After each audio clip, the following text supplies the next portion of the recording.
Hola, somos Mati. Pauli y Juanita. Somos estudiantes de cuarto año de Relaciones Internacionales en la Universidad Nacional de Rosario. Intentamos traer nuestras charlas a un podcast para poder traducir lo que pasa en el mundo. Bienvenidos a Cancillería Paralela, un podcast donde nos gusta hablar de la geopolítica de una manera cercana, sin vueltas, con mucha curiosidad y ganas de analizar el mundo en el que vivimos.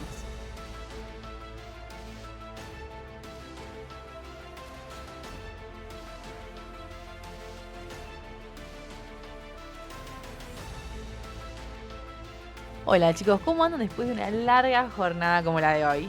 Bien, después de Derecho Internacional Público, ¿qué mejor hablar de...? El poder, chicos. ¡Fua! Yo les quiero preguntar sobre el poder y quiero ver qué piensen ustedes entre todos los autores y todas las materias que hemos tenido a lo largo de estos 3 años de universidad. ¿Qué me pueden decir sobre el poder? Empiezo yo.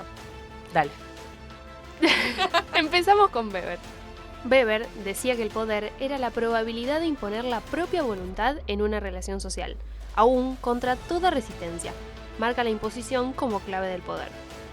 Bueno, yo voy a citar a Dahl, que lo tengo un poquito fresco todavía de TP3. Él va a decir que A tiene poder sobre B en la medida en que puede lograr que B haga algo que de otro modo no haría. Vemos que está marcando la persuasión como elemento de poder. Bien, chicos, bien. Lo que los dos dicen me sirve completamente. Pau, vos por un lado traes la imposición y Mati por el otro la persuasión. Dos conceptos que ayudan mucho a la definición del poder. Solemos entenderlo igual normalmente como la imposición o como una orden absoluta. Si lo tenemos que ejemplificar, por ejemplo, entendemos al poder como la dominación que hay, en relación con los líderes políticos, ¿no? Un presidente y un pueblo. Ahí justamente vemos todos los elementos de mi querido Weber. La relación social entre pueblo y líder, la imposición por parte del último, que impone las leyes, frente al pueblo que debe cumplirlas. Sí, y si lo trasladamos a la geopolítica y, por ejemplo, a un conflicto actual, podemos ver que Israel tiene poder sobre Palestina, claramente, ¿no? Porque el Estado sionista tiene el control de ciertos recursos vitales, como por ejemplo el agua, o mismo tiene control de cierto territorio, ¿no? Por las ocupaciones. Y frente a esta posesión, Israel marca su posición de supremacía y poder frente a Palestina, ya que el primero impone condiciones sobre el segundo. Pero también podemos ver al poder como el arte de persuadir para lograr un objetivo. Y también lo vemos en este mismo conflicto. Y como en nuestro entorno global, al estar en Occidente, siempre hemos escuchado que en Medio Oriente son todos terroristas. Y fin, no hay personas normales. Si yo pregunto por el terrorismo, ustedes probablemente piensen instantáneamente en países de la Liga Árabe, porque siempre nos dijeron que era así. O sea, a partir de la persuasión, alguien instaló un pensamiento en nuestra cabeza. Exacto, el único e inigualable soft power. A eso quería llegar. El soft power, o poder blando, es, según Joseph Nye, la capacidad de obtener los resultados que uno desea a través de la atracción, en lugar de, la coerción o el pago. Y creo que no es complicado pensar quién es el mayor utilizador de este tipo de poder. Él. Pionero en muchas cosas, menos en el colonialismo, pero a la vez top 5 países más colonialistas. Ah, y me olvidaba, predicador de la paz, pero a su manera, o sea, invadiendo. Sí, chicos, ese. El rubio gordo naranja del norte. Piensen en la cantidad de cultura que han insertado en nuestra cabeza, a tal punto de que el sueño de muchos haya sido por mucho tiempo vivir en la patria grande. Bueno, che, pero tengo entendido que la cultura no es la única manera de soft power. Si bien la música y lo audiovisual como películas o series es lo que evidentemente más atrapa.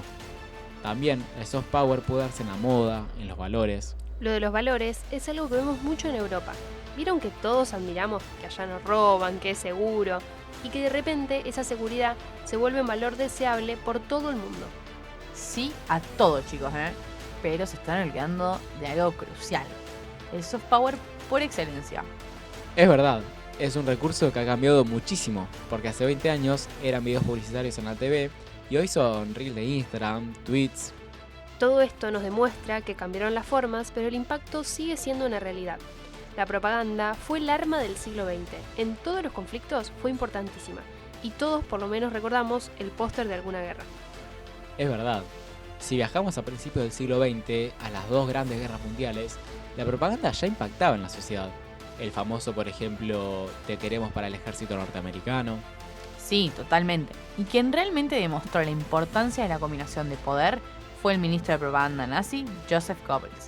Demostró que para mantener semejante orden era necesario no solo el poder militar para reprimir, el poder territorial para controlar, sino también manipular lo que las personas veían, así limitar lo que las personas pensaban. El poder no solo se sostenía con la fuerza directa de las armas, sino también con el control del relato. A ver, les propongo algo, vamos a jugar a ser sociólogos.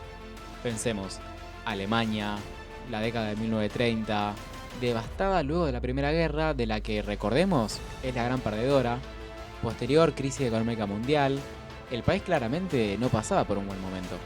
Y es ahí, en la vulnerabilidad de la sociedad, que surgen los líderes carismáticos y personalistas. Ante una sociedad decepcionada, sin esperanza, cualquier promesa de mejora suena a música. Y es por eso que la propaganda fue clave para el nazismo. Goebbels lo aprovechó completamente. Exacto. En primera instancia, monopoliza los medios tradicionales de comunicación, como la radio y los diarios. Esto es así para poder tener un control absoluto de lo que se dice, saber quién lo dice y lo importante, saber cómo lo dice. Los discursos del líder del nacionalsocialismo, Adolf Hitler, llegaban a todos lados a partir de la masiva reproducción de estos en todas las radios. Y en estos discursos traía esos elementos puntuales y específicos para generar la unidad, la significancia. Se refería al pueblo alemán, la raza aria alemana y al enemigo, porque su lógica era eso, que el pueblo alemán esté compuesto únicamente por la raza aria, que el imperio Reich vuelva a ser el gran imperio alemán identificando y eliminando al enemigo. Todo esto se mencionaba en el discurso para después plasmarlo directamente en imágenes. La propaganda muchas veces solía ser esa imagen que todos podemos visualizar, ¿no? De una familia de 4 personas, donde todos eran rubios, de ojos claros, y demostraban la familia ideal alemana según el nacionalsocialismo. Otra imagen era, por ejemplo, un hombre rubio, musculoso, gigantesco, al lado de una esvástica. Y debajo de él, hombres pequeños y con narices grandes. Este mensaje demostraba que el alemán, el ario, el que era gigante, era mejor trabajador que el pequeño narigón. Y como se perfiló al prototipo ideal, se pudo identificar al enemigo también. Esto me hace pensar, por ejemplo, en la peli alemana Jojo Rabbit, donde, en las juventudes hitlerianas, para identificar al judío, dibujaban a una persona con rasgos animales, con los bolsillos grandes llenos de plata, o con justamente narices grandes, o sea... Buscando la estigmatización completa de las personas. Claro, identificando y diciendo, ese es exactamente el enemigo de la nación. Pero bueno, además de los judíos, también podemos encontrar homosexuales, testigos de Jehová, gitanos, comunistas. Todos ellos eran parte de la interpretación de enemistad implantada por el régimen. Goebbels, así, se convirtió en un experto de la propaganda y, como dijimos previamente, el soft power no se vio solamente con imágenes y discursos, entraron a jugar también los valores. Claro, ahí entra justo lo que mencionó antes Pau, pertenecer a la juventud hitleriana, lo que era un privilegio total, como también ser miembro del partido o ser militar o de la SS. Es importante remarcar la unidad, lo importante que era pertenecer, porque en la identificación es que se capta y se termina de impactar. Bueno, ya hablamos de las grandes guerras, ahora hablemos de la Guerra Fría. En un episodio ya habíamos hablado de cómo en el cine, en los 70s y 80s, se volvió herramienta el soft power y podemos ver claramente cómo en las películas yankees el villano solía ser algún ruso. Lo que sea, pero nacionalidad rusa. Podía ser espía, presidente, ladrón, maestro, doctor, camionero, pero siempre era ruso. Sí, y lo importante de la narrativa es que un ruso malo te hacía algo y el estadounidense bueno venía al rescate. El ruso era identificado con el rojo comunista y el estadounidense con el azul. Fíjense azul que libertad. Azul capitalismo. Amor. Azul democracia. Azul democracia. Fíjense que el soft power había llegado pero hasta los colores. Aunque todos estos ejemplos son muy buenos en nuestro continente y precisamente en nuestro país, ha habido muchos casos de propaganda como soft power. Se me ocurre ahora como uno realmente impactante el caso de Evita y Juan Domingo, en el primer gobierno peronista. A ver, Juan, contame un poco de lo que aprendiste en historia política argentina. Bueno, la sociedad argentina venía de mucha vulnerabilidad con la década de infame, la crisis del 30, y de repente había llegado el peronismo como movimiento de alguna manera garante de una gran cantidad de derechos de los trabajadores. Piensen lo que habíamos hablado antes con Alemania, ¿no? Momento de una gran vulnerabilidad social, y es ahí donde se encuentra y se llega a un líder carismático. Y fue ahí entonces que con Perón los trabajadores encontraron un lenguaje. No se olviden que según la marcha peronista, Perón es el primer trabajador. Bueno, claro, justamente. Perón, el primer trabajador, en sus discursos se refería al pueblo trabajador argentino, a los trabajadores, a los descamisados. Fue ahí, explica el autor Daniel James, que según él se dio el nacimiento del peronismo, a partir de la identificación de la sociedad con el discurso del líder. Y como mencionamos antes, se perfilaba a los nuestros, a los que éramos, al pueblo descamisado. Pero también se tenía que identificar al enemigo, a los grandes oligarcas.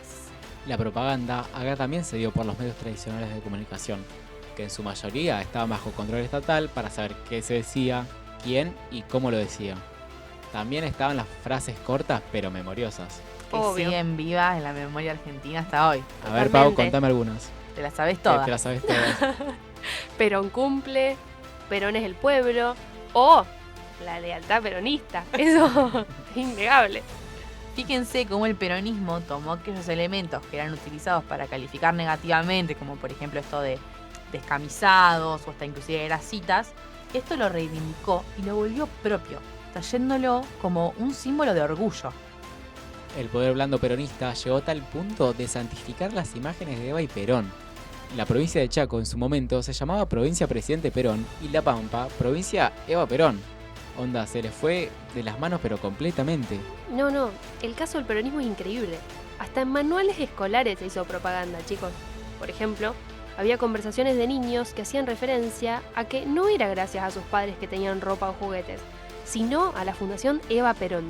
Había además una constante relación y conexión entre Perón y Eva y los padres. Se los comparaba constantemente, poniendo a los líderes en una posición de gran paternalismo. Esta igualmente no fue la única experiencia clara de poder blando en nuestro país. También se vio en la última dictadura, en el proceso de reorganización nacional. Exactamente, justo lo que decís ahora, Mati, viene perfecto, como dicho el dedo. El proceso de reorganización nacional. Era clarísimo el mensaje, porque venían las Fuerzas Armadas, que se planteaban como guardianes de la paz, del orden, y justamente venían a reordenar el país y a eliminar a los enemigos, a los otros, o, como ellos les decían, los subversivos. En este momento se dio una censura masiva en los medios tradicionales de comunicación, un control total y una gran manipulación de la información. Además, en mucha propaganda, lo que se buscaba era remarcar que el subversivo podía ser una persona que leyera determinado contenido o que apoye una ideología puntual. Ante esto se utilizó mucho la pregunta, ¿usted sabe qué eran sus hijos? ¿O usted sabe qué están haciendo? Esto buscaba que se justifique la subversividad y posterior desaparición, y a la vez responsabilizar a los padres de ella por la libertad de expresión o las elecciones de lectura. Otra gran propaganda llegó en el Mundial del 78, donde todos los ojos estaban puestos en Argentina, entre ellos los de muchos organismos de derechos humanos. Ahí nacieron las frases, por ejemplo, los argentinos somos derechos y humanos, como también la frase cada quien en lo suyo defendiendo lo nuestro. Amiga, pará, te estás olvidando de una importantísima. La más importante, diría yo. Algo habrán hecho. Totalmente. Que hasta hoy en día se usa, mira. Todo esto hacía referencia al individualismo y a no mirar lo que sucede por fuera de la vida de uno, porque así se defendía la causa noble, es decir, a la patria. El poder blando fue también la desinformación para generar un impacto positivo. Esto fue lo que se hizo con la guerra de Malvinas, por ejemplo. Se decía que Argentina estaba por ganar, que se habían recuperado. Todo esto con el objetivo de cambiar la imagen del desgastado gobierno militar de Galtieri. En fin, todos estos ejemplos muestran algo claro. La propaganda es un arma, al igual que el control de los medios de comunicación. Al final, no será un poder que determina quién respira, pero sí quién mira y qué opina. El soft power sigue siendo una realidad que ha mutado en varios aspectos. Se ve en las redes sociales como TikTok o los reels de Instagram, y también cómo la rivalidad más grande en la geopolítica es entre Estados Unidos y China, y ya no tanto con Rusia. Sí, justamente el soft power yankee sigue presente, porque nos hemos criado con la televisión, cine y juegos occidentales y todos esos valores. Y hasta capaz nos ha hecho descuidar un poco nuestra propia cultura. A ver, pónganse a pensar, ¿cuántas veces no deseamos que en Navidad caiga nieve y llegue Santa Claus? ¿Y cuánto sabemos el Día de la Independencia de Estados Unidos? El Exacto. 4 de julio. Pero lo más importante, la nuestra fue 5 días después, el 9. También cuántas veces soñamos con un colegio con casilleros. Todos soft power. Y éramos nenes. Sí, y también podemos pasar al mundo adulto. A ver, si yo les cuento que tengo 2 cajas y que en cada una hay un cargador de celular exactamente igual, que ha sido diseñado por los mismos ingenieros y que ambos son de la misma marca, pero uno es importado de China y otro de Estados Unidos. A ver, ¿por qué elegirían el de Estados Unidos? Que te responda Pau. Y justamente porque se ha estigmatizado que lo de China es de mala calidad, que lo proveniente de ese país es económico y consecuentemente malo. Por eso elegimos lo que viene de Occidente. Pau no, porque compran Shane. Sí, hay que remarcar que quizás hay productos que son malos. Hay una tendencia en nuestro entorno occidental de no venerar o aceptar lo de China por esta ideología impuesta de alguna manera por el soft power. Esto también se ve con la medicina. Durante la vacunación del COVID-19, las vacunas occidentales, según muchas encuestas, eran las más confiables por los argentinos, frente a la vacuna, no sé, rusa o a la china. A lo largo del tiempo podemos ver cómo la propaganda fue cambiando sus formas, pero no su objetivo, influir en cómo pensamos, sentimos y vemos al otro. Desde la estrategia directa y emocional de Joseph Goebbels, pasando por la construcción del enemigo durante la Guerra Fría y hasta los discursos del peronismo y del proceso de reorganización nacional. En todos estos momentos, siempre hubo una intención de moldear la realidad. Sin embargo, en la actualidad, esta influencia no desapareció, sino que se volvió más sutil, digamos. A través del soft power, los medios de comunicación, la cultura y las redes sociales construyen nuevas formas de ver el mundo. Hoy, por ejemplo, ya no se habla del enemigo rojo, pero aparecen nuevas desconfianzas, como las asociadas a China o a ciertos productos y tecnologías, que muchas veces se instalan más por percepción que por experiencia directa, ¿no? Esto justamente plantea un desafío. Si antes la propaganda era visible y explícita, hoy muchas veces se vuelve invisible. Y justamente por eso puede ser más efectiva. Ya no se trata de imponer una idea, sino de hacer que parezca natural, casi propia. En este sentido, entender cómo funciona la propaganda no es solo una cuestión histórica, sino también una herramienta fundamental para desarrollar pensamiento crítico y no aceptar automáticamente las ideas que circulan en la sociedad. Y es ahí, en ese momento, donde no puedo evitar preguntarme, ¿cuánto de lo que pensamos es realmente nuestro?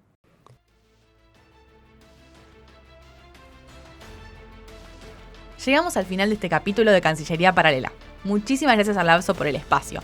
Si te gustó, compartilo, comenta o súmate al debate, porque la política internacional no es algo lejano. Acordate, nos atraviesa todos los días y queremos seguir charlándola juntos. Nos vemos pronto.